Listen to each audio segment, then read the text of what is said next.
cross into the penalty area. Shot comes in, and that's the opening goal from JJ McKiernan. Sissoko was one who was he was a beast. On the back post is Sissoko! They all have flares, and it's a completely different experience. We should have got playoffs.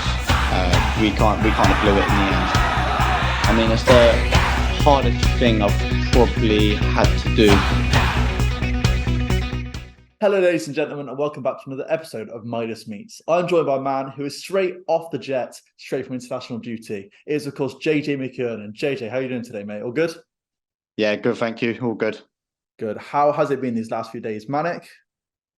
Yeah, it's been a long couple of days. I mean, coming back yesterday, the journey was just a mad one, coming from Slovakia up to Poland, then into Belfast, come back to Manchester. Yeah, it was a long day, but It's been a good couple of weeks. Yeah. Well, thank you for joining me. I think before we get into chatting a bit about your career, what you get up to with Northern Ireland and Morecambe, I think we'll do a little bit of a this or that. So I'm going to give you two options. I want you to say either this or that, and then just give me a bit of an answer. Nothing too complex. So first things first, do you prefer playing at Saturday at 3 p.m. or Tuesday nights under the lights? I prefer under the lights. Do you? I do. It's that Champions League feel. I don't know. I feel there's more of a buzz about an under the lights game. I mean, the 3 o'clock games are good. I think you need a bit of both, but I do like the games under the lights. There's more of a buzz about the game, I feel. Yeah. Okay. Do you prefer playing home or away? Home. Home. To be fair, I do like playing away. I like the challenge of away games because you really do. Like you can feel it's a challenge. It's just miles different to home games. Yeah. But I like the challenge of away game, but home game I think I prefer. What's the best atmosphere you ever played in? I'd probably say Wrexham, to be fair. Really? I'd say Wrexham. Yeah, I've played in some there's been a couple of good atmospheres, but I think Wrexham was I'd say top for me. Okay. Well, I'm glad you actually said that because later on I'm going to ask you about Wrexham. So hold that thought. Okay. You're an all-action midfielder. You attack, you defend, you do it all. What do you prefer to get as a midfielder, goal or an assist? Goal. Has to be goal. Yeah. I like both. I like goal and assist. I like being in the build-up to goal. Sometimes it's not an assist, but you might do something that kind of creates the goal, if that makes sense. Yeah. But you don't really get statistical. Pre-assist. Yeah. Yeah, like a pre-assist. But any free's brilliant, but I think a goal is the best thing. Yeah. Obviously, Tyson Fury is involved with Morecambe. He's a local lad. Do you prefer Tyson Fury or Anthony Joshua? Fury. How come? Local lad? I've always liked Fury. I like AJ as well, to be honest. I like them both. But I think where I live, a lot of us we just like Fury. I think he's just entertaining. I'll just Fury. Yeah. Brilliant boxer. Curry or Chinese? Curry. What's your favourite curry? I like a lambuna from my local. Lamb is the best one. Yeah, in Southampton. Underrated curry. Not many people say abuna. Like most people say korma or jalfrezi or something. But my mum put me on the lambuna. Never look back. Never look back now. You've played up north and you've played down south. Do you prefer the fans up north or the fans down south? That's a tough one. I don't think I can answer that. Fans up north have been class though. Yeah. So both have been class. I don't think I can answer that, to be honest. They both political answer. Nice. Political answer. They've both been quality. Yeah. I know you're good on social media. Do you prefer Instagram or Twitter? Instagram. I don't really go on Twitter much. But I do go on Twitter every now and again. But I think I've go on Instagram more. Yeah, and of course, anyone watching this can see JJ's all the social media links in the comments below. Little plug for you. Finally, would you prefer to win the league with Morecambe or qualify for the Euros with Northern Ireland? Oh, he's tested. That's a question. I'm not too sure. I think winning the league with Morecambe would be special.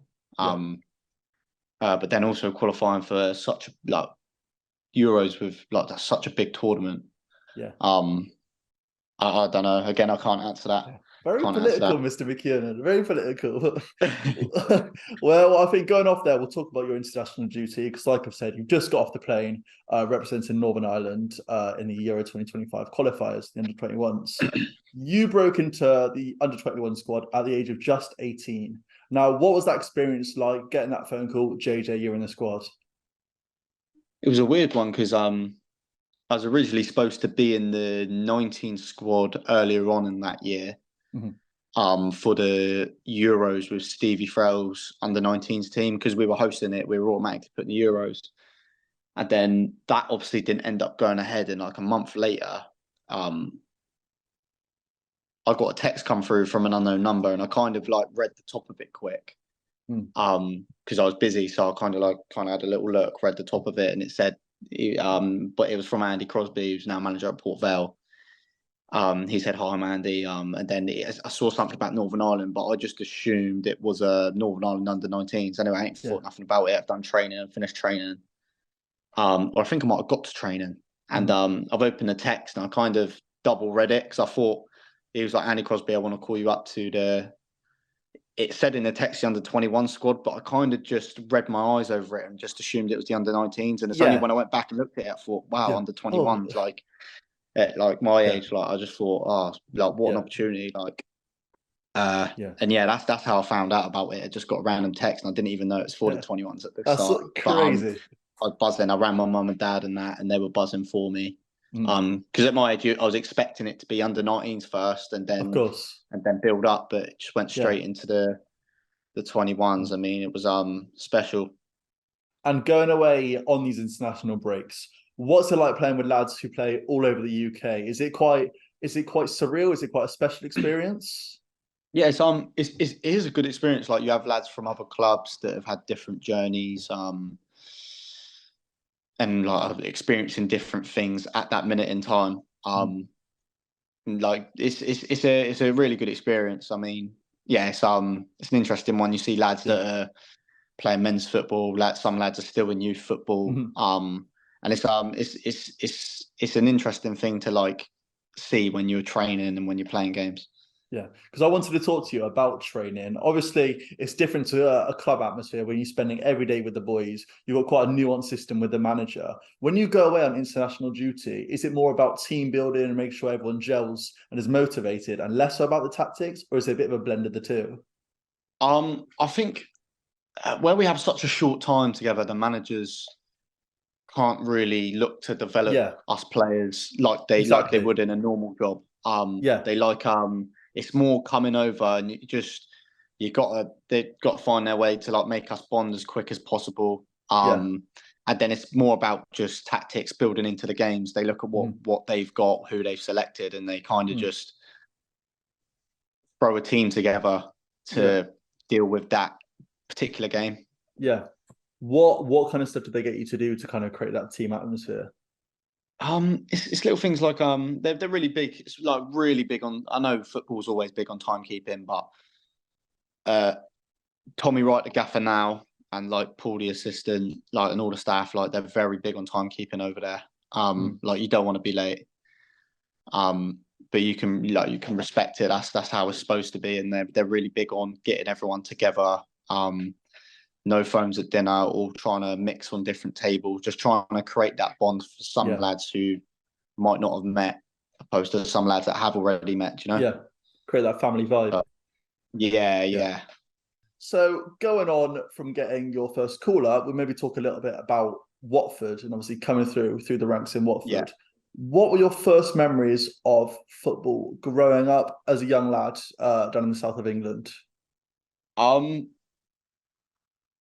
It was brilliant, to be fair. Like, I grew up on a street where like we all liked football. Do you know what I mean? And it's a weird one. Like, I grew up in Southampton, and everyone on my street supported a different team. Like, I supported Man United, and then you had two mates down the street were Liverpool and Chelsea. Then my other mate was Arsenal, and we used to just play little tournaments in the back gardens and on the streets. Like, I was out the front of our house, and like we'd pick every team and that. But we loved football. That's all we really did growing up. Just just played football on the street in the cages around the park and that. Was there a player at Yeah. that age do you like kind of aspired to be or really looked up to? I mean, I only really watched the Man United game, so like I loved Wayne Rooney, Ronaldo, and Tevez up front. Classic. It's a classic front three. Yeah, it is Yeah. a classic front Yeah. three. It's an all-timer for me. I don't know if that's nostalgia looking back Yeah. or what, but they were a great front three. And they're probably the ones I used to look up to. And was football always the dream when you were young, becoming a footballer? I don't really know. Like it was when I started to get about 12, 13. That's when I like started to like take it seriously. But I always I didn't really know. I just played football because I loved it. I didn't really I don't think I really thought that far ahead. I just played football because I You loved just it. loved it. It was your passion. Yeah. Yeah, until I got to about 12, 13, 14, probably a bit before 14, like about 12, 13. Okay. Like it was like, oh, this could be something I want to do. Do you know what I mean? Yeah. But yeah, I just like playing, so it was that easy. And going on from there, obviously you was playing for Andover Town, and then you were Yeah. scouted by Watford. What was that experience of being scouted for Watford like? How did that come about? We played a team in London, and I'd done really well during the game, and it just so happened that I was playing against a Watford first team scout's son's team. So he went there on a job. He was just there to just watch his son's team. And I had a decent game. I had a really good game, and he I didn't actually know till about a week after the game, I'd say, that Watford had scouted me. But I knew after the game that Wolves wanted me to come on a trial, and I think Fulham were interested as well. I think my manager was saying. But I remember a scout in a Wolves jacket chatting to the managers and that, and talk about like getting a trial after I cup run was finished. And then about a week later, the manager, I think he must have rang my dad or something. I can't remember, but basically my dad let me know that Watford wanted me to go up that week, the next week for just a day. I think it was a day on the Friday. And then done really well on the Friday, and then he invited me for a full week the next week, and then had a really good week again. And then we played a game against Leicester on the Saturday, and again I had a really good game. And apparently Leicester asked about to bring me on trial after the game. They saw I was a trialist, and they asked for my details or something like that. And then I think I was watching Super Sunday. And I think it was Man United Liverpool. I remember it was Man United Liverpool. You remember this so vividly. It's crazy. Yeah, I know. It's mad. And then my dad got a call from the Watford just saying, look, we want to offer him contract, and it all went from there really. Yeah. But like I said, I remember it vividly. My dad, I was buzzing. My dad was buzzing. Yeah, it was a good little time. Yeah. And growing up, coming through the Watford ranks, I remember you saying in the past that you were maybe playing in and around players who'd won the Premier League and had won the World Cup, for example, particularly when you were breaking into or in and around the first team. Yeah. What was it like being around players like this? And was there maybe like a certain character trait that you saw all of them sharing, whether it's a certain skill or a certain level of determination? Is there something you saw at them that you saw in every single one of these top players? I just remember when I first went over, it's like, wow, like these are players I've been watching on TV for years since I was at school. Do you know what I mean? Yeah. And the only thing I'd say, the biggest thing I would say with the elite players is the athleticism that every player shares. Even the ones you think look slow on the Premier League on the TV, they're not slow. They're fast, but they're just not lightning quick like some are. I mean, the athleticism of these players, I think that's one trait they all share. And who were some of these players that you were in and around coming through the ranks? Sissoko was one who was he was a beast. He was a beast. The minute, if he had space and he just knocked past you, or you let your ball get out of your zone of control, he would just take it off you. You had to be, especially young when you're 17, 18, you had to be on it. You slightest lapse of concentration, the ball's taken off you, and then you need to keep going really. But there were some big players: Sarr, Deeney, Sissoko, Troy Dennis. Deeney. Yeah, nice. Troy Deeney. Sissoko. Dennis was unbelievably quick. I don't think I've ever seen a player like Dennis. How quick he was.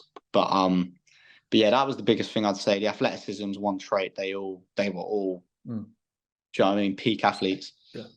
And coming through at Watford, what was maybe one thing you take from your experience coming through the academy there, where it's kind of with you now for the rest of your career? Is there something special you learned, or something that you picked up along the way that really sticks out in your mind?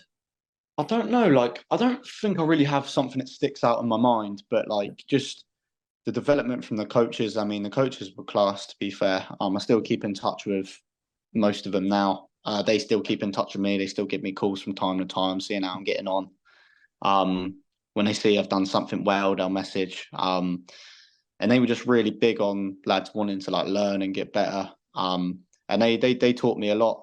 I can't really nail it down to one thing, but it's a lot of little things to make your game like 1% better, and all them 1% add up. So I think that's one thing I'd say from working with some of the coaches. These last few years, obviously working with Midas, us guys here, what was your first encounter with Midas? And it was with David Hughes, wasn't it? Yeah, Dave Hughes. I think my first encounter was he saw me play. We played Southampton in a friendly down at Staplewood.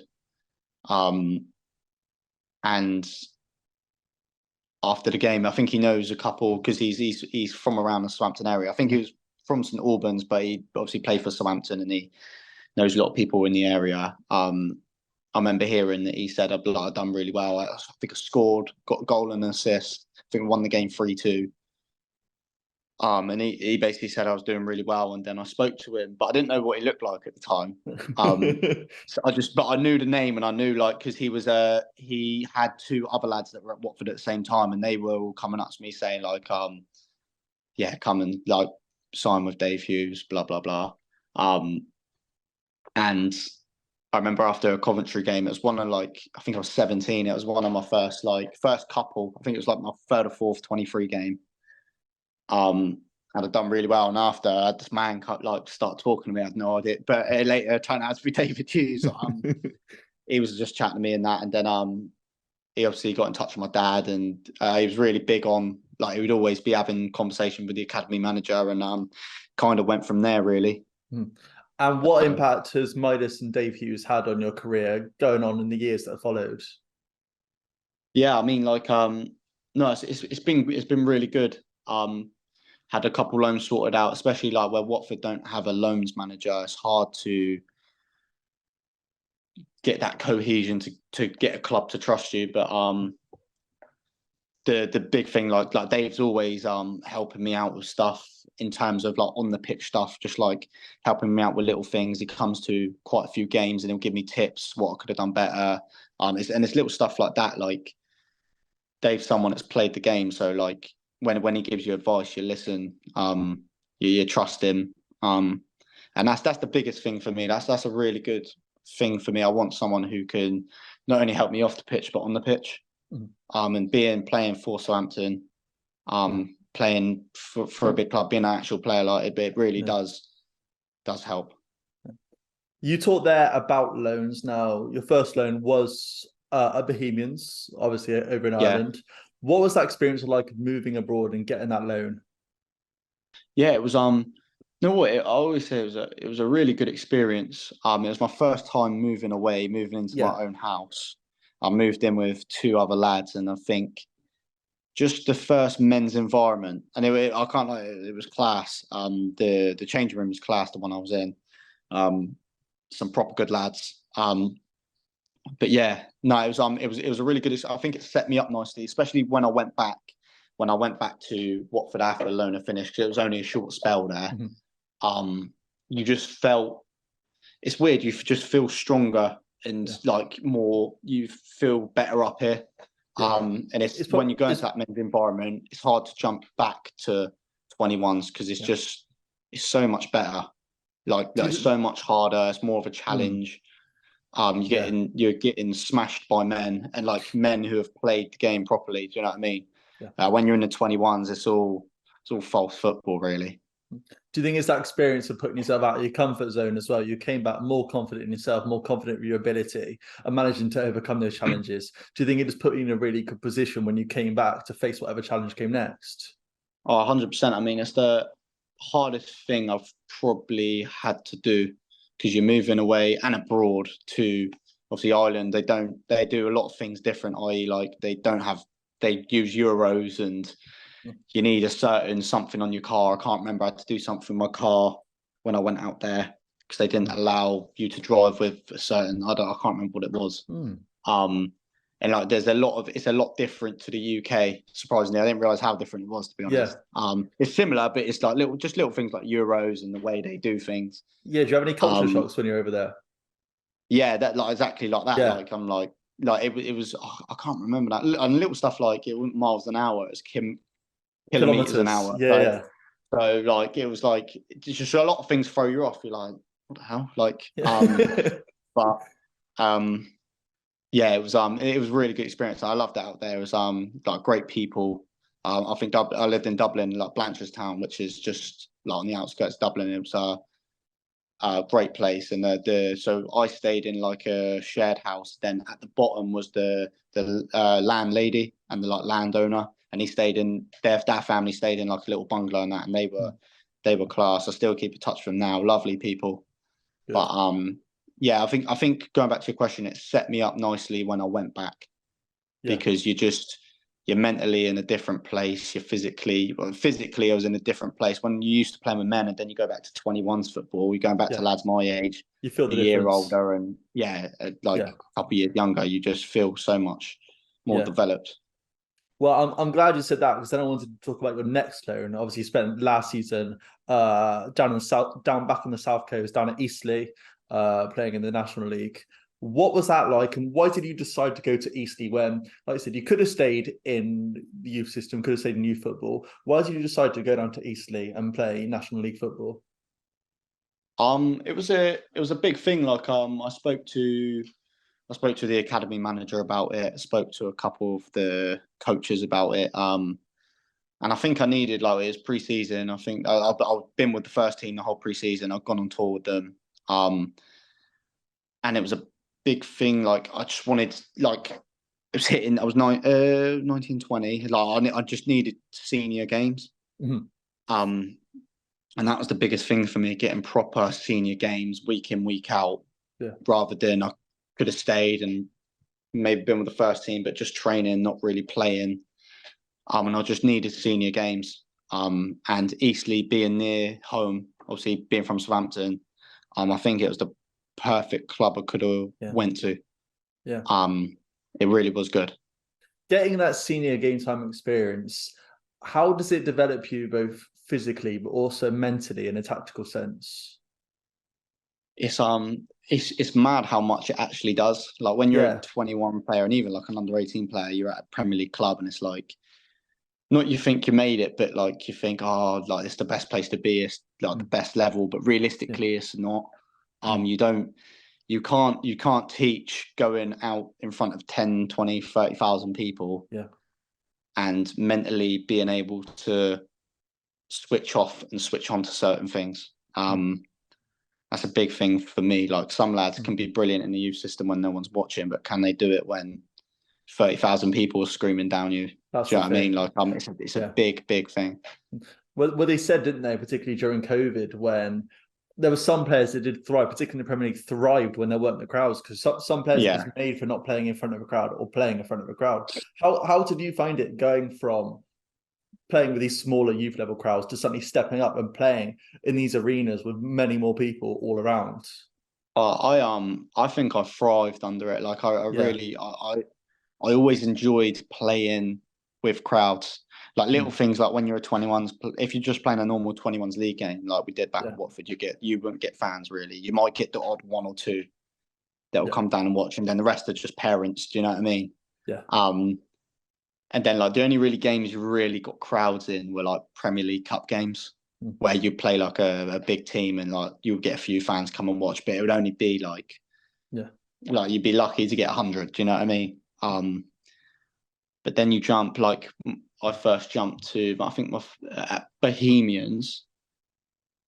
I think them when I first played for them, there must have been about I think the capacity, it was full. It was always a full house, and I think it was about 5,000, and it was just they all have flares, and it was it's a completely different experience. It goes off, and like I like it. It gets me up for it when you play in the 21s games and there's 23s, 21s, whatever. It's like there's a nothingness to it. Do you know what I mean? And especially when you've, like, for example, the 21s games I just played with Ireland, when you go for playing with crowds and then you go to having no crowds, it is hard to like, you have to subconsciously switch yourself onto things because you do, like, it just feels so lackluster. Well, I remember seeing some footage of you last season with Eastleigh, and when you guys were winning and you were scoring goals, like, the buzz that I could see you getting off the crowd was great. Like, you were fully in the mix with the crowd, sometimes celebrating. Like, it was class to watch. Really good. Yeah. Going on back onto Eastleigh, how did the physical elements, obviously we chatted more about the crowds, how did the physical elements of playing senior men's football at National League level, how did that feel? Like, did you feel yourself being bullied around a little bit, or was it as physical as you could imagine? Again, like, I don't really mind the physical side. It was a lot more physical than what anything I've ever been used to. I can imagine, And even, like, but to be honest, like, Eastleigh, we were quite a physical team. We were quite the way we played last year, we would soak the pressure up and then we'd counter. We were quite a defensive team. We had some big players, and I was in the centre. I was usually in the centre midfield. We played like 4-4-2, and I played centre midfield with my. He was like my midfield partner last year, like Cisse, and he's about 6'6" and like strong. Nice. But he was like, and every team had him. Every team had big guys, especially in the National League, and you get it here in League Two as well. And you probably do in League One as well.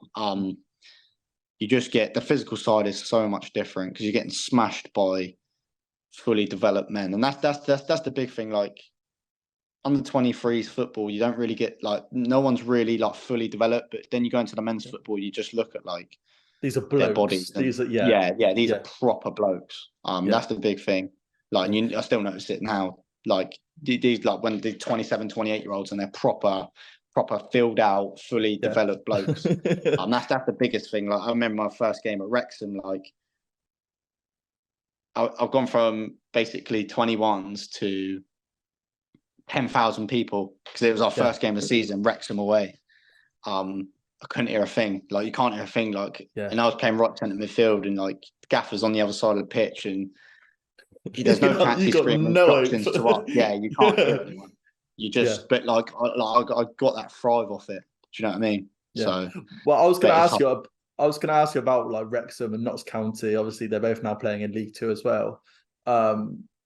What's it like, or what was it like playing there with the buzz? Did you see Ryan Reynolds in the stands?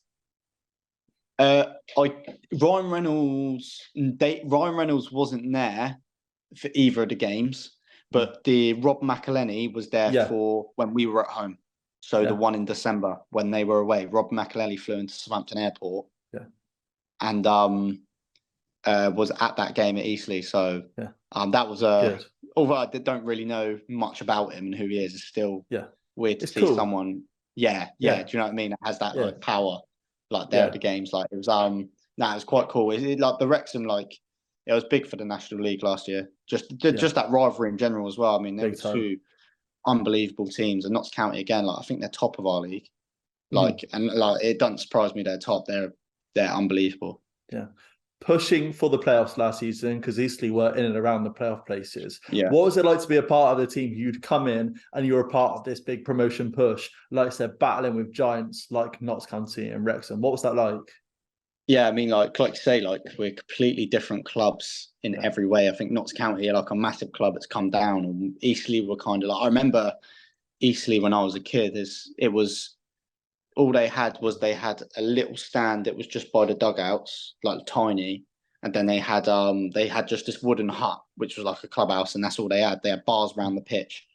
There was no stands or other stands. There was no restaurants or anything. And the way the club's developed in the last 10 years and the way they've pushed up the leagues, And then we get into National League, and you got the Wrexhams, Notts Counties, Barnets. It's a different ball go game. on. Yeah, they're just at different levels. I mean, they're giants that have fallen, and we're kind of we and a couple of other clubs are kind of ones that have stepped up. And to be in around that playoff push, I mean, you had some big clubs. It was only really us and Bromley, which Bromley ended up sneaking in there, that were like little clubs that were in the playoffs. But we should have got playoffs. We kind of blew it in the end, unfortunately. But it was good to be a part of. I mean, I don't know if it's. I think we had the best defensive record Eastleigh have ever had in the National League, and like we done really well. We done really well. I think we exceeded all expectations.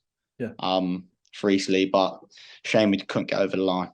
Going on from last season to this season, obviously now at Morecambe, you arrived in this summer. How have you settled in? How are you finding it? Yeah, I mean, it's been really good, to be fair. Really enjoying it at the moment. I've been just wanting to come here, just play the games, do well. That's all I could ask for, really. I've got a nice little house and that. I'm living apartment, living with one of the lads, and he's sound. So yeah, it's been really good. Obviously, Morecambe, they signed 16 new players in the summer, lots of new faces. What's that like in the dressing room? Is everyone working together and trying to settle each other in? What is the atmosphere like currently in the changing room?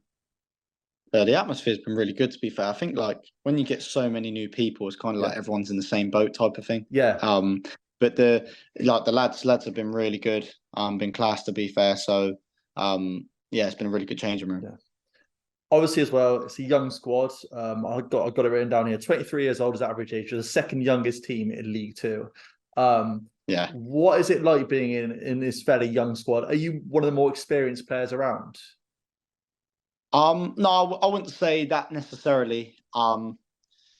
You still have a couple of the older ones. Like we have Jan in the midfield, who's really experienced head. You have the lads at the back who are really experienced, but then it's us lot kind of going forward. I think you have Eli King in the midfield, born in 02, I'm 02, Mellons, the strikers, 03, Blockos, 03 on the right wing, and then we have Adam Mayer, who's 04 on the left wing. I mean, like it's a very young attacking team, but it's like all the experienced heads are at the back.